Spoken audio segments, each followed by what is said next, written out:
మీనరాశిలో గ్రహ సంచారం వలన ఈ మాసంలో మీనరాశి వారు కొంత కొత్త కొత్త వస్తువులు కొనడం, అవి అనవసరమైనటువంటి వస్తువులు కూడా కొనడం, తద్వారా కొంత ఖర్చు ఎక్కువగా చేయడం, తర్వాత ఎవరినైనా నిందించడం, బాగా అనవసరంగా అపహాస్యంగా మాట్లాడడం, వారి నుంచి మీరు దాన్ని ఆనందపడడం, ఇలాంటివి జరిగేటువంటి అవకాశం మనకు స్పష్టంగా గోచరిస్తుంది.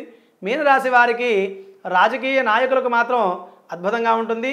విద్యార్థులు మాత్రం మిగతా విద్యార్థుల పట్ల దురుసుగా మాట్లాడడం వల్ల కొంత ఇబ్బంది జరిగేటువంటి అవకాశం మనకు స్పష్టంగా గోచరిస్తుంది. వ్యాపారస్తులు కూడా వారి కింద వారితో ఎలా పడితే అలా మాట్లాడి తద్వారా కొంత గొడవలకు దారితీసేటువంటి అవకాశం ఉంటుంది. కాబట్టి మిత సంభాషణ వల్ల మీనరాశి వారికి ఈ మాసం అద్భుతంగా ఉంటుంది. కాబట్టి కొద్దిగా మాట్లాడడం తగ్గించుకోవడం వల్ల సత్ఫలితం కలుగుతుంది. అదే రకంగా మీనరాశి విద్యార్థులకి ఇందాక మనం చెప్పుకున్న విధంగానే జాగ్రత్తగా మాట్లాడడం వల్ల మంచి విద్య వస్తుంది. అదే రకంగా ఏదైనా సరే అవుట్ ఆఫ్ వెళ్ళేటువంటి వాళ్ళ విదేశాలకు వెళ్ళేటువంటి వాళ్ళు ఎవరైతే ఉన్నారో వారికి ఈ మాసం చాలా యోగాన్ని కలుగజేస్తుందని మనం చెప్పుకోవచ్చు.